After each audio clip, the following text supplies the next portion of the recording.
Évoquer le mot Brésil, c'est baigner instantanément son esprit de clichés ensoleillés. Samba, capoeira, plage paradisiaque, carnaval coloré, football érigé en religion, belle fille à perte de vue. Vous souhaitez en savoir plus sur ce pays idyllique? Alors passez votre chemin. Le Brésilien que vous allez rencontrer aujourd'hui ne répond à aucun de ces stéréotypes. Ce combattant d'1m85 pour 93 kg est considéré comme l'un des plus agressifs au monde. Possédant un style spectaculaire mélangeant différents arts martiaux, vous allez découvrir qui est réellement Mauricio Rua, surnommé Shogun par les amateurs de MMA. Quelques jours seulement après le plus grand combat de sa carrière, nous avons retrouvé Shogun à Paris pour une séance de dédicace en direction de ses nombreux fans. L'occasion de revenir sur son parcours, de ses débuts au Brésil, jusqu'à ce qu'il en fait une star internationale. Nous avons ensuite eu la chance d'assister au stage qu'il a donné à une poignée d'élèves surexcités à l'idée d'apprendre cette technique secrète. Grâce à cet entraînement aux côtés du maître brésilien, le style de Shogun n'aura plus aucun secret pour vous. Vous verrez aussi qu'au-delà du simple cours d'art martial, ses fans sont sa vraie raison de combattre et en ont fait ce qu'il est aujourd'hui. Mauricio Shogun Rua, l'enfant roi du MMA.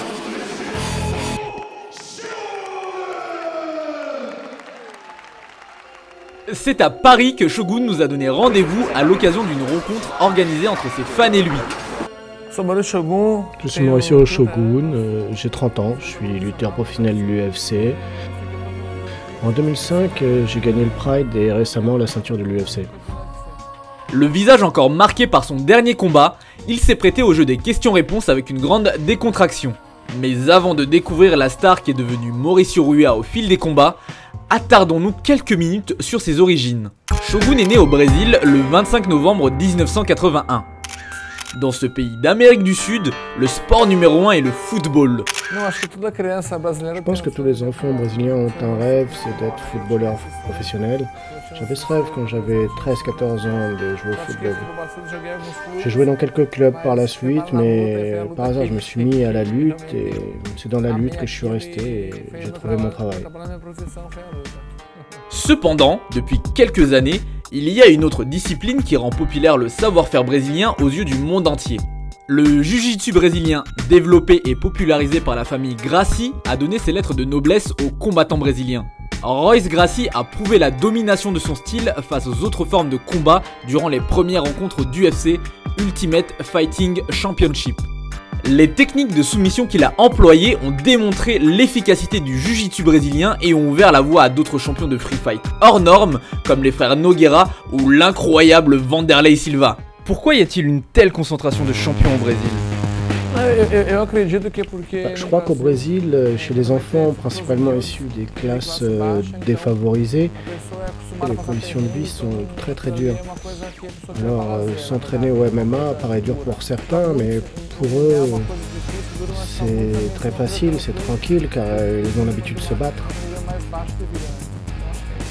Aujourd'hui en MMA, ou Mixed Martial Arts, Shogun est le digne héritier de cette lignée. Il commence les arts martiaux à l'âge de 19 ans, entraîné par son frère, mais sans le consentement de ses parents. Mon frère a commencé avant moi la lutte. Il a commencé par le Muay Thai parce qu'il se battait beaucoup dans la rue, donc ma mère l'a inscrit au Muay Thai. Il a commencé à s'entraîner et puis j'ai suivi ses traces. J'ai commencé à me combattre vers 19 ans.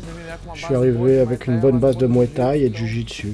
Au Brésil, il y a 10 ans, aucun parent ne voulait voir son enfant devenir lutteur. Personne ne croyait que ça deviendrait un sport professionnel. Mais mon frère m'a vraiment motivé à m'entraîner et à combattre. Murilo Rua, son frère, était déjà surnommé Ninja, donc il s'est fait baptiser Shogun, comme un symbole mixant son héritage familial et les origines japonaises de son art martial. Et c'est d'ailleurs au Japon qu'il a éclaboussé le monde entier de son style si spectaculaire en devenant champion du Pride, la compétition de MMA reine à l'époque. En 2005, Shogun obtient la ceinture des poids moyens, ce qui fait de lui le numéro 1. 5 ans plus tard, il s'emparera d'une nouvelle ceinture de champion en mettant Lyoto Machida KO dès le premier round de l'événement UFC 104. Malheureusement, il va perdre son titre le 19 mars 2011 face à l'américain John Jones. Je pense que c'est un bon athlète, il est très fort, ouais. Et quand nous lui demandons si une revanche aura lieu, la réponse est évidente. J'espère que oui. Même s'il n'est plus champion, Shogun a démontré par la suite qu'il est toujours un des meilleurs combattants de la planète et qu'il restera à jamais un champion dans le cœur du public. Venus très nombreux, ses fans sont de tout âge et de tout sexe. Bien que Shogun soit très agressif quand il combat, il est paradoxalement tout l'inverse hors des terrains. Il a l'air un peu froid et timide. Non, pas du tout. Non, je suis pas d'accord. Je l'ai trouvé justement très agréable. Pour ses fans, il force cependant sa nature et se prête volontiers au jeu des photos et des autographes. L'ancien top modèle brésilien retrouve peu à peu ses réflexes de mannequin pour le plus grand bonheur des admirateurs et admiratrices venus rencontrer la légende. En réalité, je n'ai jamais pensé être une légende. Moi, je pense surtout à lutter, c'est ce que j'aime, et automatiquement, entrer dans l'histoire du MMA, ça s'est fait naturellement. C'est ce que j'aime, c'est mon rêve de lutter, c'est naturel, quoi, c'est mon travail. Même s'il ne souhaite pas devenir une célébrité à la base, ce fils de businessman est tout à fait conscient du statut que le MMA lui a permis d'atteindre. Figurine à son effigie, couverture de magazines ou encore t-shirt orné de son logo, les produits dérivés autour de sa personne sont abondants. Shogun est conscient de l'impact économique de son sport. C'est un sport qui grandit peu à peu dans le monde et les gens doivent comprendre que c'est un sport qui s'est vraiment professionnalisé. Et c'est un travail, c'est une profession qui génère réellement beaucoup d'argent dans chaque pays. Et à chaque événement, dans un pays ou dans une ville, les hôtels, les restaurants, tout le monde en profite. Non, c'est vraiment bon pour le pays. Il est maintenant l'heure pour Shogun de se reposer afin d'être en forme. Demain matin, ce n'est plus en jean mais en tenue de combat que nous le retrouverons pour un stage exceptionnel. Direction le dojo pour tout connaître des secrets de guerre du grand Shogun. Les apprentis Free Fighters sont venus en masse pour ce stage ouvert à tous. C'est vrai qu'en France particulièrement, on n'a pas l'occasion d'avoir des gens de ce niveau-là. La dernière personne qui est venue en France qui avait ce niveau-là, c'était peut-être il y a 3 ou 4 ans. Donc c'est vrai que c'est un événement qui pour nous est assez exceptionnel. C'est dans un dojo plein à craquer que Shogun est chaleureusement accueilli par tous les protagonistes présents. Après quelques conseils et remerciements, le stage commence enfin avec un échauffement commun. Les personnes inscrites pour cet après-midi en compagnie du champion brésilien de combattants déjà confirmés aux fans de MMA totalement débutants en sport de combat. Mais tout le monde peut-il vraiment pratiquer le MMA ? Ouais, je pense que oui. Je pense que avec un professeur qualifié, pour donner le plus de sécurité possible, et pour bien vous orienter, ça sert toujours. Une bonne école se doit d'avoir un professeur, de bons professeurs, pour ne pas blesser ses élèves, car chaque sport peut être dangereux. Place ensuite aux explications du maître. Les chanceux présents cet après-midi vont profiter de l'expérience de toutes ces années d'entraînement au Brésil. Il faut savoir que Shogun a toujours la même routine avant chaque combat. Il met 3 mois pour les préparer. 1 mois pour travailler les bases, 1 mois pour le cardio et un dernier mois consacré exclusivement à la stratégie. Shogun montre progressivement ses techniques de combat à des étudiants qui dissèquent chacun de ses gestes avec minutie pour les reproduire quelques secondes plus tard. C'est le surdoué, c'est le combattant qui vient de la shooter box, qui est très fort en Muay Thai, qui est très fort au sol et qui a vraiment des facultés et des facilités et une polyvalence dans le combat extraordinaire. Et ça reste pour moi un des plus grands champions de la catégorie. C'est le premier du genre à être aussi complet et aussi bon striker que bon au sol en fait. Son style pur, ça reste la shooter box, c'est-à-dire l'agressivité et l'efficacité. Voilà. Shogun chapeaute la séance avec attention et s'implique dans le perfectionnement de ses élèves.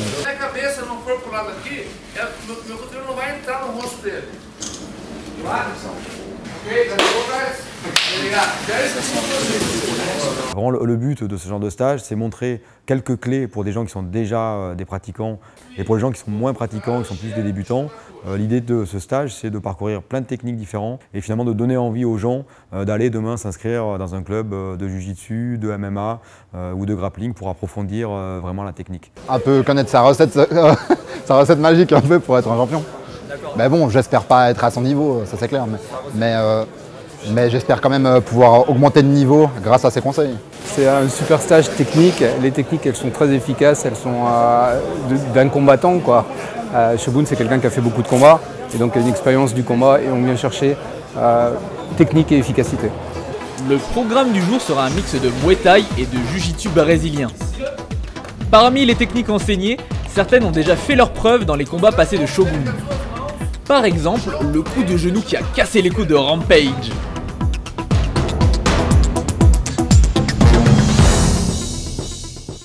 Mais il y a un autre de ces affrontements qui a marqué le monde du MMA, celui face à Dan Anderson. Durant les premiers rounds, Shogun a offert une résistance inhumaine, encaissant les assauts sanglants d'un Dan Anderson déconcerté par autant de ténacité. C'est un vrai guerrier, tu vois, c'est un samouraï, le gars il va jusqu'au bout, il s'accroche à tout. S'il perd, c'est qu'il perd vraiment parce qu'il a quelqu'un d'en face qui est plus fort à ce moment-là ou qui est plus tactique. Mais Shogun est un champion. Puisant au fond de lui-même, il va contre toute attente retourner la situation à son avantage en poussant Dan Anderson au bord du chaos. Ce match est rentré directement dans l'histoire de l'UFC et fait désormais référence. En effet, quand on demande généralement aux fans de MMA quel est le plus grand combat de la carrière de Shogun, la réponse est souvent la même. Le plus grand combat, je pense que c'est le dernier combat qu'il ait fait contre Dan Anderson. Le dernier combat qu'il vient de livrer contre Dan Anderson. Dan Anderson, le dernier. Contre Dan Anderson, il n'y a aucun doute là-dessus. En fin de séance, lors de la traditionnelle session de questions-réponses avec les fans, il nous confiera d'ailleurs qu'il aurait bien aimé que les juges donnent une autre issue au combat. Sur le moment, dans l'heure qui a suivi le combat, je savais vraiment plus où j'étais. J'avais pris beaucoup de coups, le match a été vraiment très dur. Mais de retour à l'hôtel, une fois au calme, j'ai revu le match et j'ai trouvé que la décision des arbitres était vraiment très dure. Face à son parterre d'admirateurs, Shogun se ressource de manière méritée après un combat qui a laissé des traces dans son esprit. Merci beaucoup, c'est grâce à des gens comme lui, à des gens comme vous que je trouve la motivation, la force de continuer à combattre. C'est d'ailleurs pour faire plaisir à ses fans que Shogun donne une dernière fois de sa personne afin de conclure ce week-end bien rempli. Ces 2 jours avec Shogun nous ont permis de rencontrer un homme aussi ferrant en son combat que doux dans la vie de tous les jours. Ce grand champion est aujourd'hui une figure emblématique du MMA. Cet héritier de la shoot-box brésilienne a fondé sa propre école et est prêt à reconquérir les titres qu'il a perdus.